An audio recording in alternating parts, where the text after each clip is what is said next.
Live your passion and purpose today. This is I Can See Clearly Now with Dr. Wayne Dyer.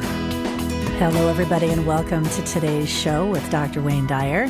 I Can See Clearly Now. Phone lines are just opening up, so as always, we encourage you to call in and share your stories today. 866-254-1579, toll free in the U.S. or Canada.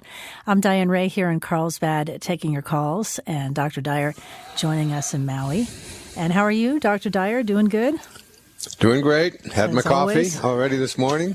Ready to go? Did my little function run, my fun run. I've done 3 weeks of them now, so it's like it's back to running, and it's very exciting. Yeah, when you think that, you say, oh my goodness, I'm not going to be able to run again because it hurts so much and this back and all of that, and just it's all turned around. It's a good feeling. I'm glad. I'm glad you're feeling better. Well, I remind my body what I told it many, many years ago. You never let an old person move into your body. Just don't let that happen. Get out of here. So, and I do that. I mean, literally, if I'm sitting down and I go to get up and I do one of those old person's, ooh, this hurts, creaky, and my bones and all of that stuff, and I stop myself instantly and say, no, there's no old person moving into this body. And now it's like I'm putting, doing things that I wasn't even able to do just a few months ago. Well, I love what you say about aging, just real quick, where, there's not one cell of my 21-year-old body left in. Yes, that's right. I think that's funny, because it's so true, and then you don't really realize that sometimes you catch a look at yourself and who is that, And so much of what happens to you when you're in your 60s, 70s, 80s, 90s, and so on is really dependent on. I remember a study I read years ago. It's like the most common predictor of what your life is going to be like over 60 is what you believe about aging when you're in your 20s, 30s, 40s, and 50s. Like, in other words, how much subconscious mind programming do you get into that you're not even aware of? That says, well, when you get older, you have to slow down. When you get older, your mind starts to go. When you get older, things start to deteriorate, things break down, and so on. And basically, I remember being on a program with Deepak in London one time, and at the Palladium, and we were talking about, and Deepak was saying, the DNA that is in your, that is responsible for everything that's physically in your body is way over 600,000 years old. There is absolutely, that, and he said, aging is a mistake of the intellect. So that, if your mind starts telling you that this is what has to happen and this is what's going, and you start programming yourself that way, and then all of a sudden you look at the calendar one day and you say, oh my God, I'm 60. How did that happen? Oh, this hurts. And then you start talking about my old bones and poor me, and, things are breaking down and I can't remember. I forget too much. And, so it's just a constant reminder that, that it doesn't have to be a debilitating experience, this idea of aging. In fact, it ought to be something that's just profound and wonderful, and keeping really. Yeah, absolutely. And then, of course, we had this week we had a reminder of someone that is very close to all of us, Robin Williams, Mork, from Mork and Mindy. And sad. I've been watching Robin Williams movies all weekend. I saw Good Will Hunting. I even watched Aladdin. He just was so talented and gone. I never met the man, soon. but I felt like I knew him. I particularly loved his just ability to be in front of an audience and to just take on an endless number of characters. It's the minute that I found out how it had happened, that he had chosen to use a belt to hang himself, my immediate thought was from my friend Kim, whose husband Woody, and he has a website called woodymatters.com. And Woody was a young man who was in his early 40s, and he had insomnia, and he went to the doctor, and they gave him an antidepressant to take, and he took it for 6 weeks or so, and he went back to the doctor, and he just said, I just feel like my head doesn't belong on my body, and I just can't figure out what is going on here, and he said, I feel like I want to pull my head off my body, and the doctor convinced him that it just takes a little while to get adjusted to these antidepressants, and about 4 weeks later, his wife came home, who was my daughter's, Tracy's best friend, and he had hanged himself. And this decision to do that, particularly to end your life in that way, And you hear these comments on all of the commercials on television. If you have thoughts of suicide when you're on this drug, and I think, why would we even be marketing something out there that creates thoughts of suicide in a certain percentage of people that use it? So I don't know. I don't know the answer. I know some people really benefit a lot from antidepressants, but I know that he talked about when this depression would come and hit over him, it was like a black cloud that he just couldn't, get himself out of. And on the other side of it, I just think that all of us have the right to make the choice to leave this corporeal world, the physical world that we're in, at any time that we want. And it was certainly his choice. And I have nothing but love and respect for this man. And such an outpouring of people and so much love. I wonder if he knew that or felt that, how many people loved him.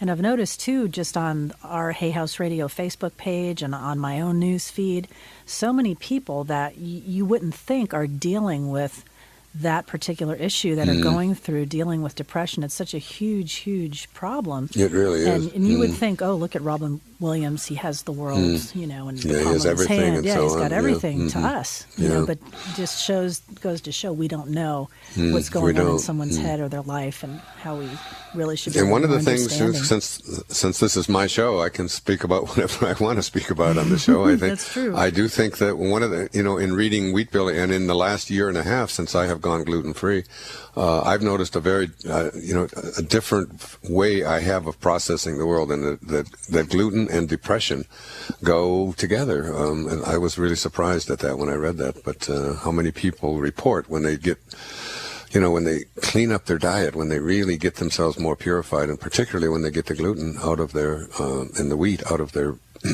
diets, how much of the depression just seems to lift.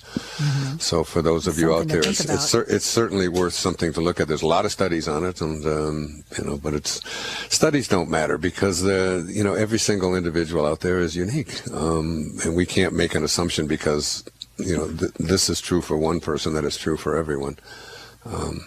But anyway, Robin, nanu, is that what he used to say? Yep, nanu. Shazbot. Yeah. and that as well. And he would want all of us to be smiling and laughing. Yeah. Oh, Go ahead. I think he would. I was going to say, in addition to Robin Williams, one of the many things that have been on our Facebook feeds over the past week, and also we've got Stories for Wayne at hayhouse.com, and people commenting on the Facebook post that you made not too long ago about Marcus. Yeah, that's what I want to talk about today on this show, and I want to encourage people to call in who might have stories like this, because I'm doing a book. We're going to do a book with my with the person who's my assistant here on Maui. Her name is Dee Garns, and she's compiling all of these stories.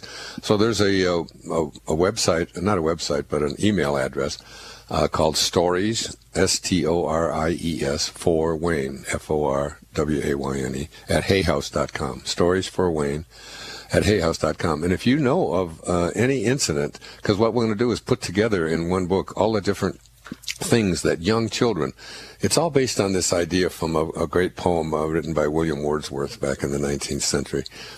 He said, our birth is but a sleep and a forgetting. Heaven lies about us in our infancy.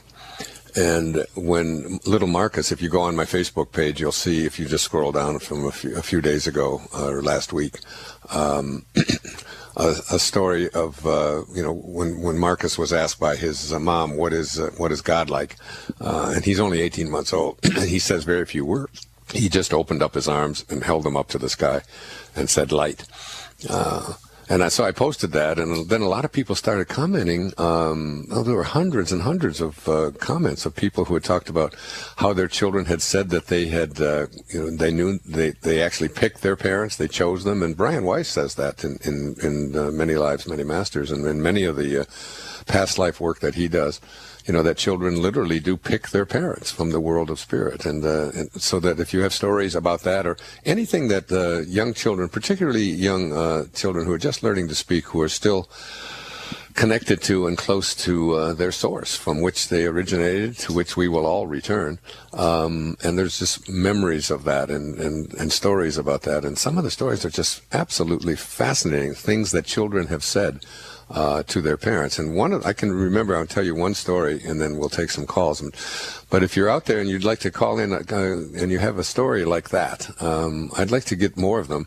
And I'd also like you to send it to me at storiesforwayne@hayhouse.com, and we'll put them all together. And by sending them, you give us permission to print them, so that we don't have to look for every single person's permission and so on.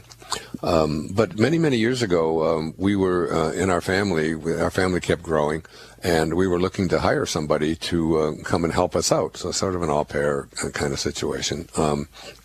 And several people came. They were mostly young women in their 20s and 30s.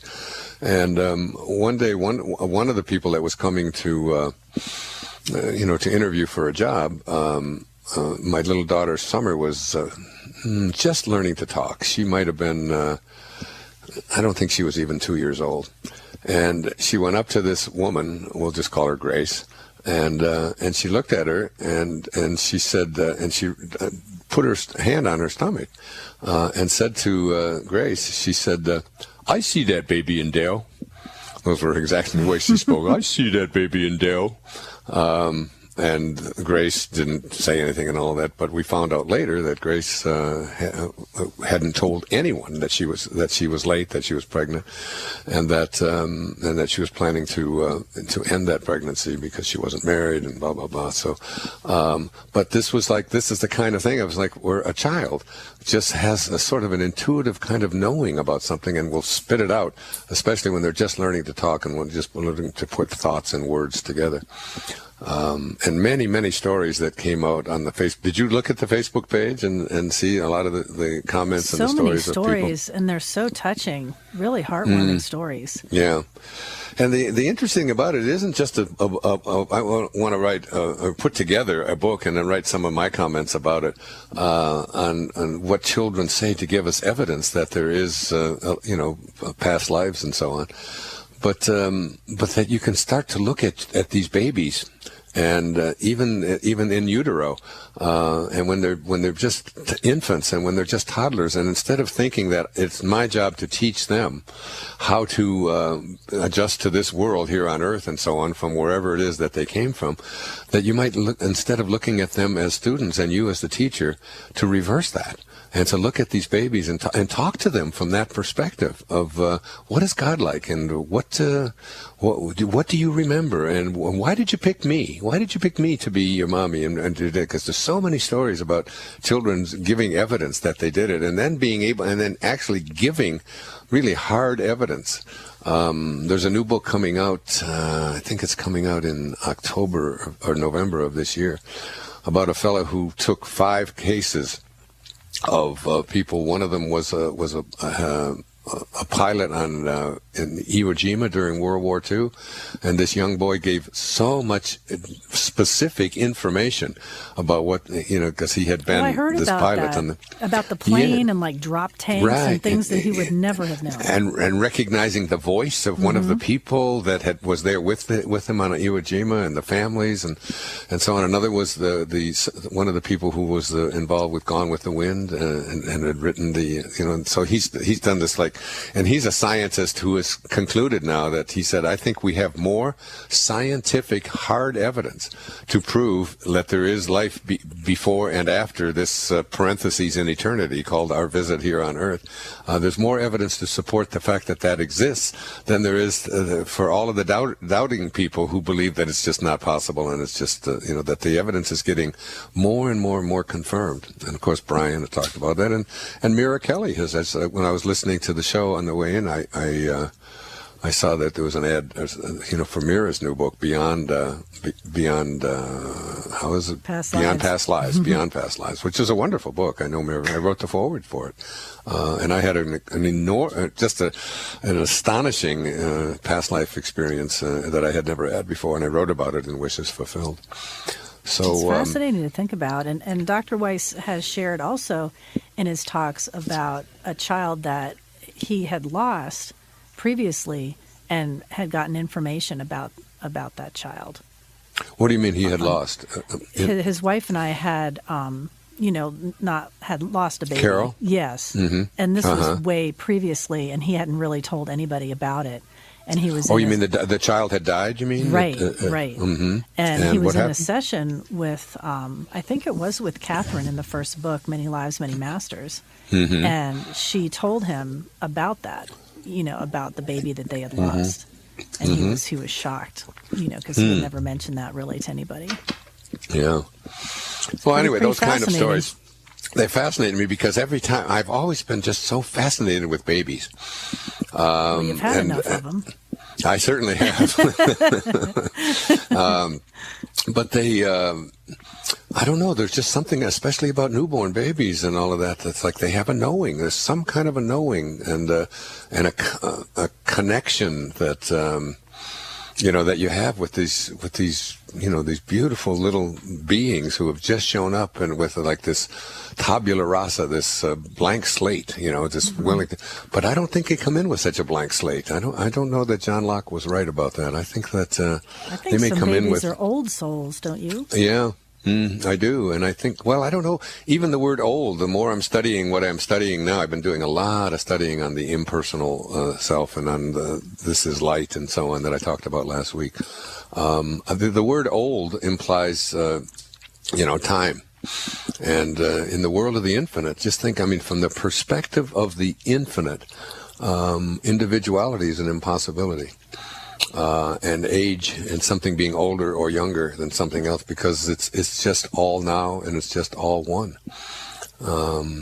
So I don't know. We use the word old because we don't have anything else but that's because we believe in we're so conditioned to believe in cause and effect, and this is before this and then this is after this. But imagine if there is no before and there is no after. Imagine if it really is just all one. That line that I use so often in my talk that Carl Jung talked about, he said, at the same moment, the very same moment that you're a protagonist in your own life and you're making choices, at that very same moment, you're also the spear carrier or the extra in a much larger drama.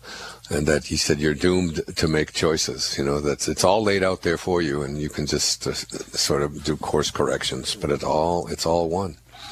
And that timeless, spaceless kind of consciousness is something that intrigues me, and it's, remember what Wordsworth's words are, our birth is but a sleep and a forgetting. Heaven lies about us in our infancy. See these infants and see these children, all of them. All of these people who are in ISIS, who are out there doing these horrible things to people over there in Iraq. All of this crazy devastation that's taking place in the Ukraine and in Gaza and in North Korea and in so many places around the planet, in Africa and so on. That every single one of them are performed by people who at one time just came here from this infinite place of just divine love. And a place of just kindness and goodness, and somehow they got it all turned around and started forgetting about what Lao Tzu called our original nature, and our original nature is gentleness and kindness, softness, and service to each other. And love. And somehow that got all lost. Now, will you be talking about that with your new program about trying to get back to that feeling? That original absolutely. Feeling of divine love? Absolutely. It's something that we've all got to recapture, and it's violence, darkness does not bring an end to darkness. The only thing that will bring an end to the darkness on our planet is light. When you walk into a room, as Abraham says, there's no dark switch. You turn the darkness on. There's only a light switch, and the way to end darkness is just bring a little bit of light. So that's why it's called a light switch. You just turn on the light, and the darkness disappears. In fact, the darkness is converted to light, and that's even more important to know as an alchemist. That it isn't like I got darkness over here and I got light over here, and I'll bring to the light, and then I'll make the darkness go away. What you do is you convert the darkness into light by being light yourself. And there's just way too much darkness in our world, and way too much hatred and anger towards all of these evil and horrible things that are taking place out there. And we try to end it by doing the very same thing that they're doing. We just do more killing, and we've got to figure it out. I mean, that's what Jesus' message was about. That's what Buddha's message, that's what all of the great spiritual masters who ever lived, that's what their message is. Even though it just seems like the only way we can get rid of that cancer in our world is by going in there and and being violent with it. I used to use the image, I think I talked about it on the radio show recently, of dandelions. Remember dandelions? And they have those little fuzz balls at them at the end of the year. They have those little fuzzy things on them on your lawn. And I always imagine if someone goes out there with a shovel or a spade and just starts smacking, all of the and using violence to try to get rid of the dandelions, and then you smack all of those little fuzz balls, and all it does is just send out more and more little seeds. And then in the spring you've got twice as much, because when you use violence, you just create the next generation and the next generation of people who have more and more hatred. And the best way to get rid of the dandelions that are growing in your lawn that you don't want there is to just gently go around and just remove each one of them with kindness. And then in the spring you won't have a new generation of things that you don't want. Hatred and fear, and yeah. It's always amazing to me how wonderful and kind and beautiful people can be when there's stories of like people doing this ALS challenge, dumping cold water, and they're trying to raise money for a good cause. I saw that on Jimmy Fallon the other night. Yeah, we can all come together for great things like that, and then like there's the balance, light and dark, I guess, and then there's just as many horrible people, on the other end of the scale. Exactly. So how can we have good prevail, I guess.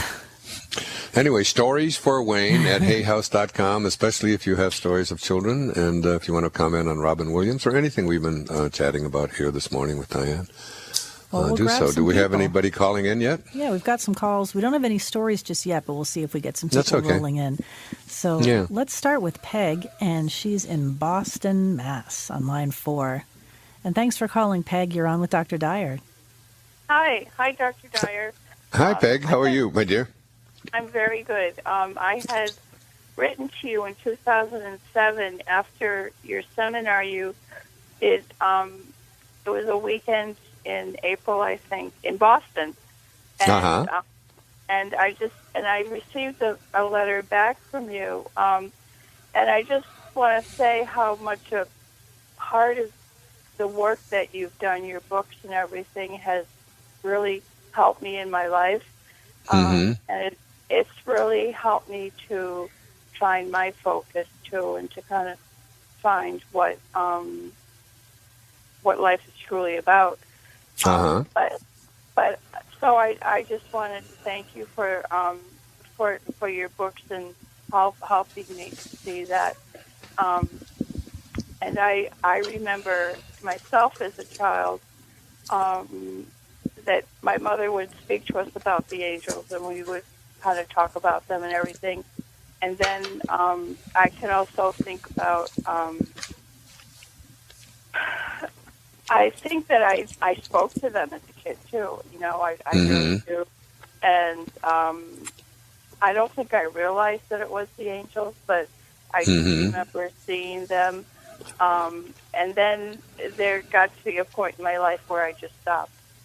And I didn't really talk about them, probably until I went to a seminar about angels. And and I was kind of like, yeah, well, that's nice, but I really didn't understand it. And then I kept on receiving angel statues for the next 10 years, and that and until I found out that we could communicate with the universe, with the angels, and the angels have really helped me in understanding, how kind the universe is and everything. Yeah, and, my friend Ramdas, who many of you have heard me speak about over the years, who I love very much, is like a brother to me. He had an invisible friend. We call them, whether we call them angels or whatever name we put on them. But I think his invisible friend, I don't know if you're familiar with this, Diane, was Emmanuel. And he would talk about how Emmanuel would give him, and it was like someone that he would just get guidance from on a almost on a daily basis. And I can remember one of my daughters, Serena, when she was 3 years old, 4 years old, 5 years old. She had a friend that she even had a name for. And she would walk around. She said, "Oh, this is my friend," and she would literally see this person. I mean, it wasn't like she would just ask us, "What's the matter with you? Why don't you see?" And then finally she realized, "Oh, I'm the only one that can see her." But this went on for years. Her invisible friend named Jessie. I can remember one day it was like early morning. I was sitting in bed and I was having this conversation, and it was about, crazy as it sounds, about having a Coke fountain in my house. But I remember having this long conversation about it, and and now that I think back about it, it was probably an angel or a guide or. But I was having a wonderful conversation and totally enjoying it. So, so I think back, that I did, but it was over 50 years ago, and it was certainly never encouraged, I almost think that, it was discouraged in some way, Oh, sure, because you're just great. Oh, you're just seeing ghosts, and there's no such thing as ghosts. Yeah. Remember, I mean, isn't that what our parents always said? Everybody's parents always said, "I see somebody, I see something, and I don't," and you feel something. And even today, there are many times I'll be sitting in my living room or whatever and studying and something will fall inside the house when there's no movement of any kind, and all of a sudden this thing, and it would have taken an awful lot of pressure, energy for something to move it off of a shelf, and it's just. And off it goes, and it's like, and you have this sense, even when my children are here, and they're here for like, say, 6 weeks or 8 weeks or so here with me, and then when they leave, I feel their presence, the energy of their presence for weeks and weeks afterwards, almost as if they leave their energy bodies here or something. Exactly. And one time I was on the computer and I had a small music box up above, like on a shelf. And suddenly it started to play, and it played Somewhere Out There from American Tail, and it was my grandmother. It was pretty cool. So I mean, they are always giving us signs, whether it's from angels or loved ones. Right. And for the people who reject it and all of that, I always remember Mark Twain's famous comment, "It isn't what you don't know that gets you into trouble. It's what you know for sure that just ain't so." That's what gets us into trouble. And so many people, even people listening right now, will say, "Well, there's no real scientific proof of this, and you have to get, but it doesn't make any difference if you did have scientific proof of it. If someone comes from a place of disbelief, a place that that this isn't possible, we become what we think about. And it's like I've said so many times, when you change the way you look at things, the things you look at change. If you believe that such a thing is absolutely impossible, then even if it comes up and hits you right in the face, you're going to say it's just a coincidence, or it's just something that I can't explain, or whatever. Right. But if you're open to it, and that's why I wrote a book many years ago called "You'll See It When You Believe It," rather than the other way around. It's only what you see. Well, listen, Peg, I could talk to you all day. You're a very interesting lady. How old are you?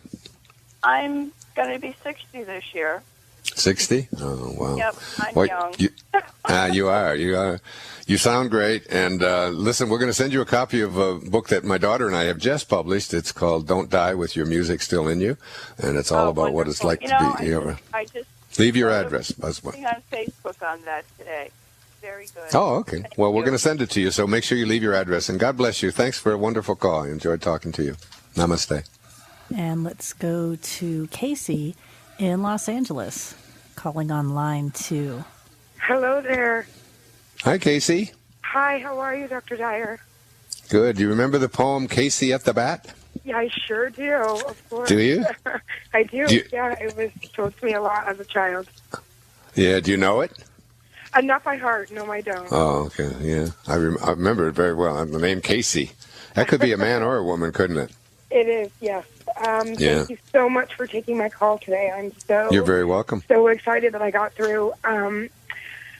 I recently, in the last 9 months, got sober. I quit drinking alcohol, and that was huge for me. I'll say, trust me, I know how huge that is. Yes. What a journey sober life is, and a real, just a different way, a spiritual path. And I'm really, I know that I'm on the right track, and every day trying to make the right choices and be patient with this and give so much of what I tried to control with alcohol over to God. I'm searching for some peace internally. I manifest a lot of my emotions physically, and currently I'm doing that through a herpes outbreak on my face, and I've always had them, but it's so hard for me, and I go into hiding and really struggle with that, and so I just felt so compelled to just reach out today and see if there was any gift that you could give me in dealing with this. Yeah, well, when the word herpes has got such an awful connotation to it, but it's really just especially when it's above the waist, it's really just a chicken pox kind of thing that it's so. I can tell you, many people in my own family, my ex-mother-in-law, two of my daughters, have had these kinds of things, and it's sort of a common thing in our society. I wouldn't give any special, attention to it and credence to it, and to understand also that what you believe about it is going to be in terms of how long it's going to last and how painful it's going to be and so on. It's really shingles is basically what it is. Yeah. So number one is I wouldn't put my attention on it. Certainly I wouldn't think of it in terms of you're being punished, because the universe doesn't work that way. It's not, you didn't get this because you did something wrong or whatever. Basically, probably what's happening how long did you drink? I would say heavily for about 6 years. And what do you mean by heavily? Almost every day. Always usually to black out. It was, I'm in AA, and everyone's story is different. I would say that I definitely am worse than others and not as bad as some. So yeah, right. But what has happened, and what made you decide to stop that? I mean, that was a very, very big decision. How old are you? I am 32. 32.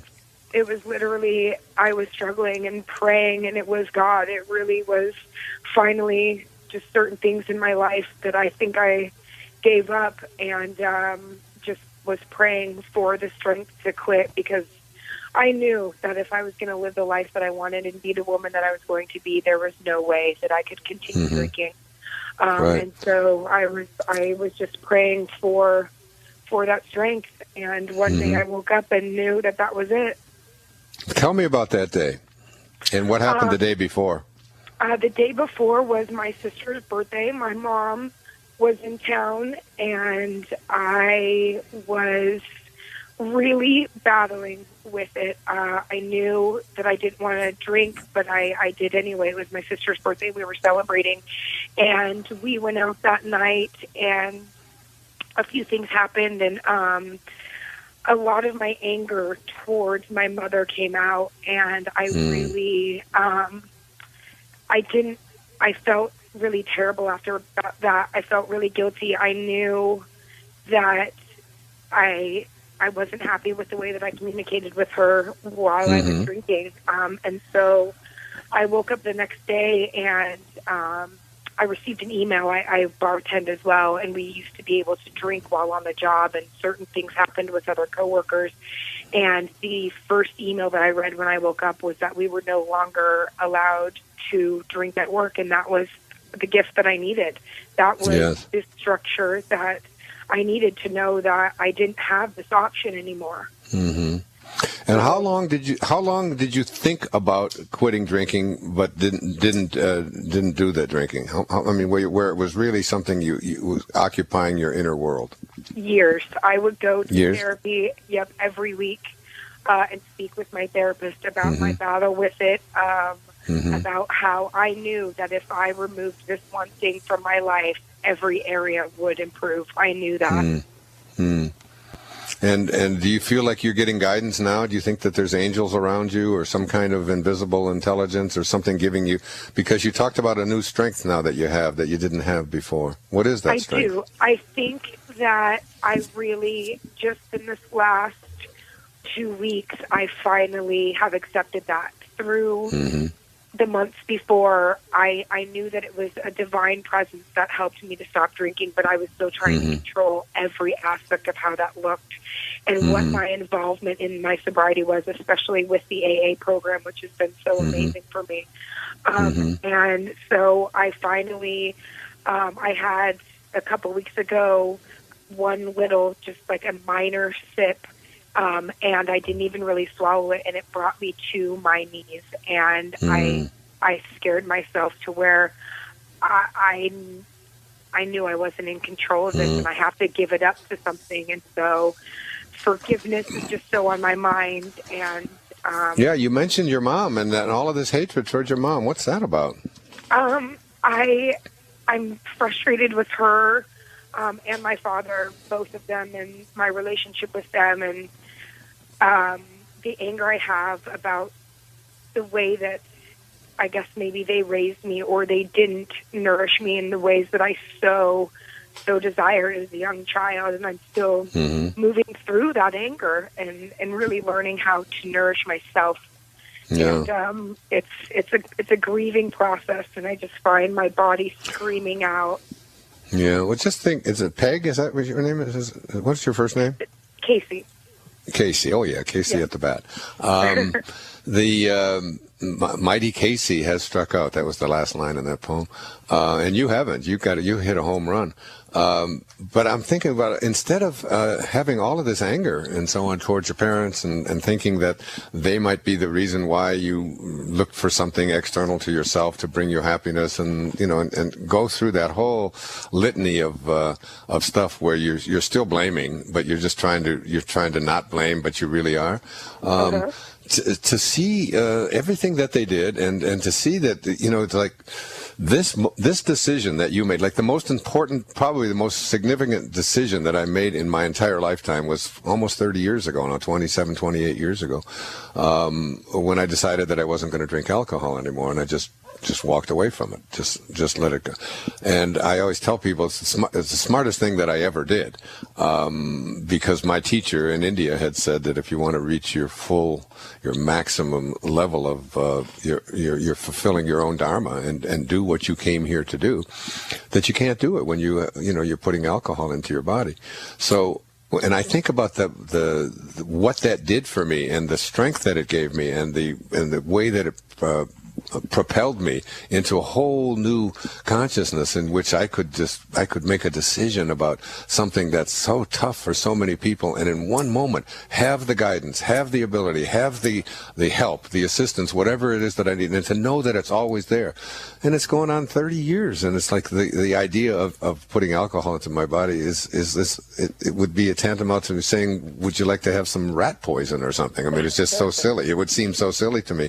But I look back at those times, and the strength that it gave me, and I think that strength, it not only gave me the strength, to take care of my personal life in a healthier way, and my own health in a better way, but it also made me realize that inside of each and every one of us there is something that is so strong, and it's like, I call it the impersonal part of us. It's this divine intelligence that's in everything.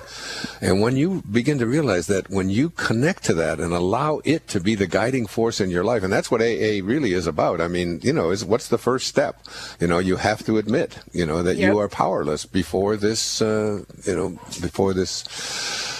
the substance, whatever it might be, and it's like, and the admission of that, and just saying, but I'm not powerless in my ability to just, make incredible decisions about what my life is going to be.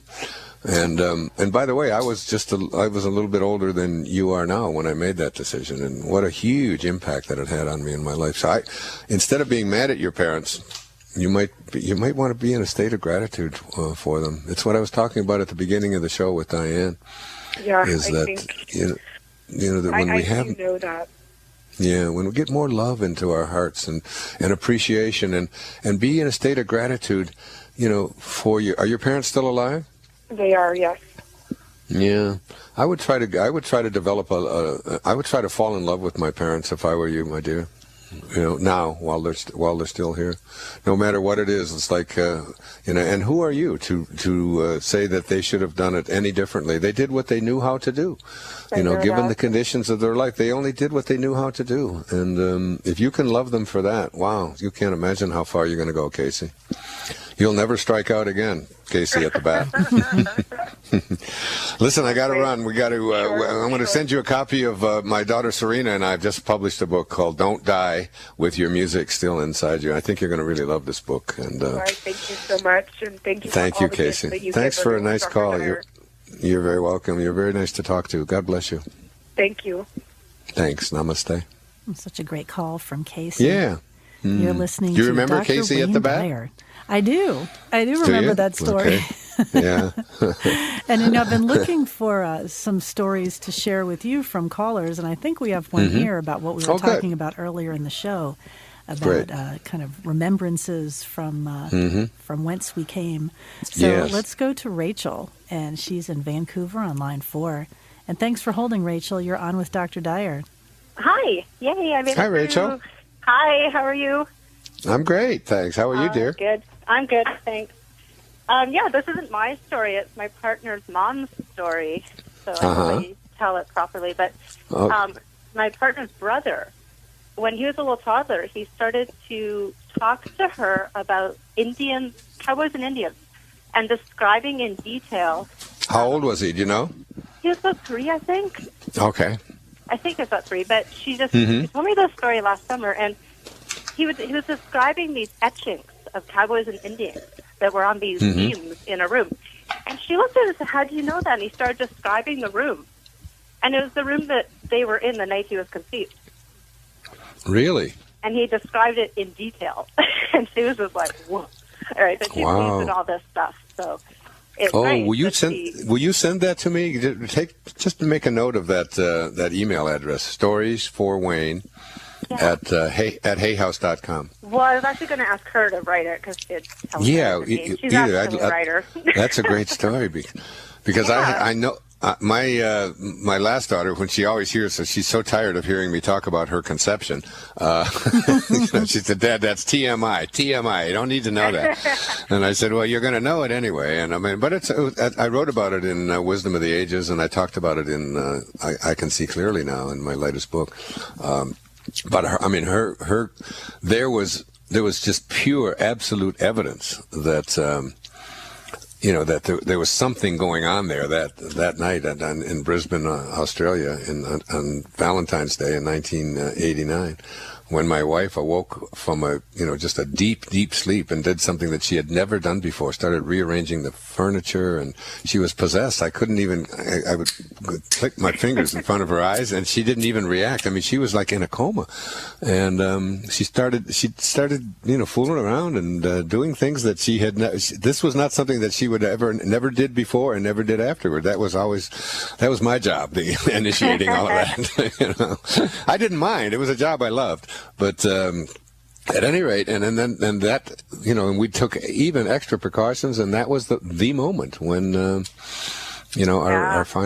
daughter was conceived, and so that moment of making a decision to leave the world of formless into the world of form, it's such a spectacular thing, isn't it? I mean, yeah, well, exactly. Like one of my friends, she told me a story that they've been trying to have a second child, and I actually taught her daughter at the dance studio that she told me that she'd been going on and trying, and they're getting really stressed and frustrated. And one night she was sitting there, and she's not sure, it could be like a lucid dream, whatever it was, that this little girl walked into their bedroom door and said hello, and she got pregnant that month. And said what? And just said hello to her or whatever she said. And she got pregnant that month with a daughter. My goodness. Yeah. So I mean, it's sort of presumptuous of all of us to assume that there isn't, there's some just, it's beyond description, miraculous thing that is taking place every instant, that we are here, and it isn't just with us, it's with the fish, it's with the bison, it's with the flowers, it is things going from invisible to visible, it's like out of nothingness, remember George Burns in that movie, Oh God? Yes. With John Denver, and he said he had a line. He said, "If you can make a fish from scratch, then you got something. Now you got a miracle, But there's something making a fish from scratch. It's not, we can't do it. It's so the idea that there is some intelligence that is operating there, and that babies, especially very young babies, and then we seem to lose it, don't we? I mean, that's what Wordsworth said. Our birth is but a sleep and a forgetting, almost as if we sign a contract when we come into this world that we're not going to talk about what it's like on the other side. Well, but a few get through. When I phoned in, I think I teach dance, and often when I used to teach the little ones, sometimes they're 4 years old and they'd start staring across the room, and I'd always kind of sit there and think, I really want to ask you questions because I want to know what you're staring at, because I don't think it's nothing, right? Yes. But you can't start, in the middle of a class. Right. What do you see over there? Yeah. I especially like to do that with.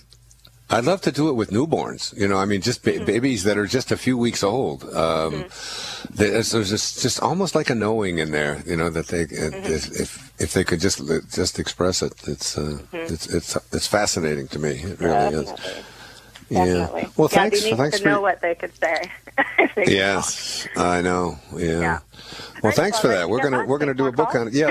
leave your address there. We're gonna send you a copy of Don't Die with your music still inside you, and thanks for that great story. So, at the moment of her conception, she described the room. His brother. Yeah, he was describing that night that they had been together. He was describing, like, he started talking about cowboys and Indians, and she was like, what? And there had been these etchings, like, almost like hieroglyphic type of etchings or something, to what I believe she said. And he was describing it and described the room that they were in, and just could describe everything in the room, and was like, oh, do you remember when we went to this place? And she was like, you didn't go there.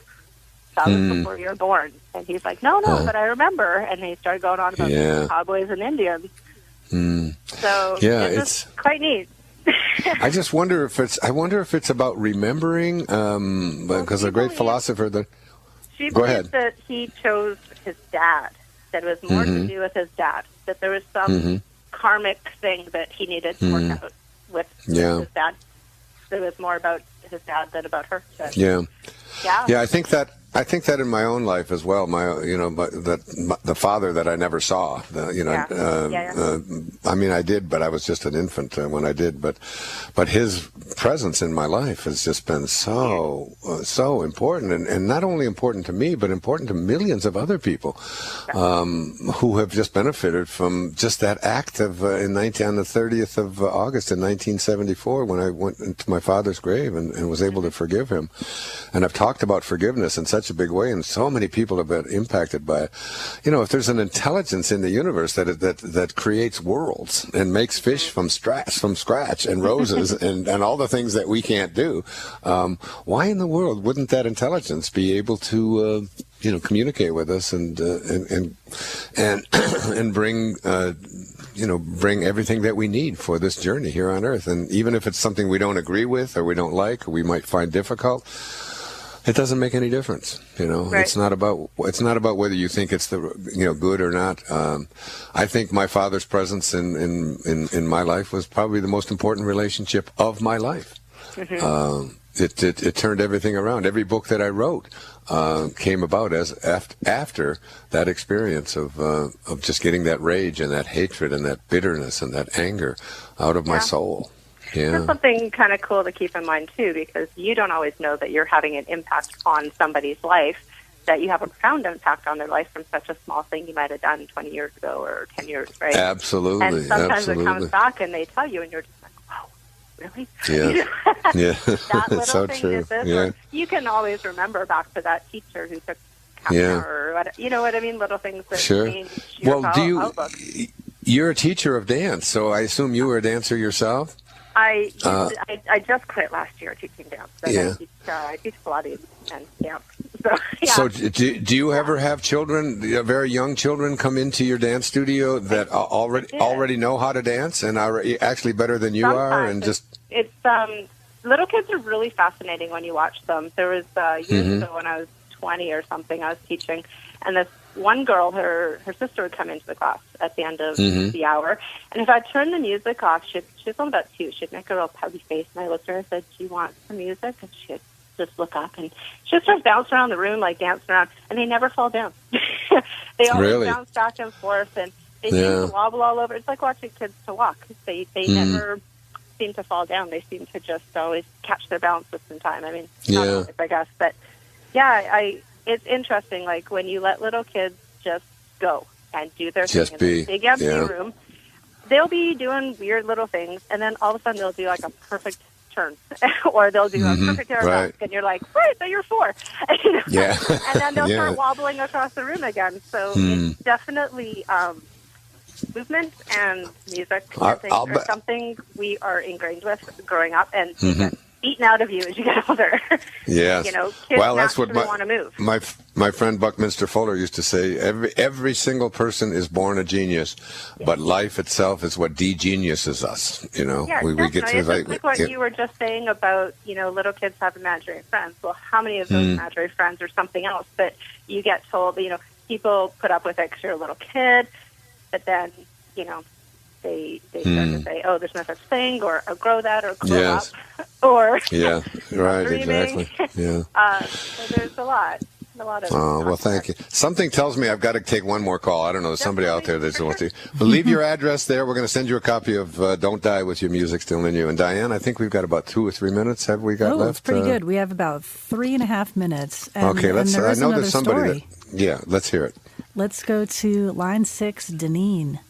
And she's in Massachusetts and wants to share a story about her 3-year-old. Welcome to the show, Deneen.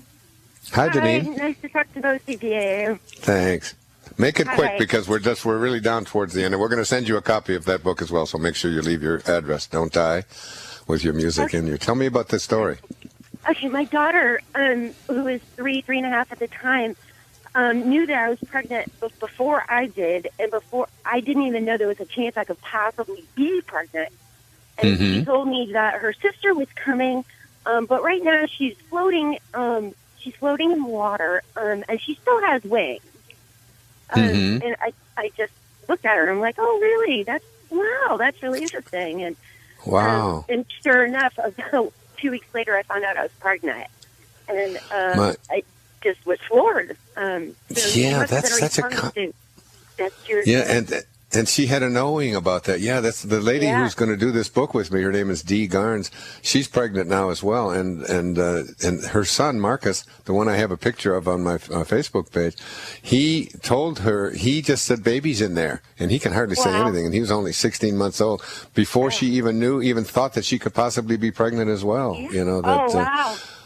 And I told the story at the beginning of the show of my daughter Summer, who went up to a young woman that we were interviewing and said, "I see that baby in Dale," and the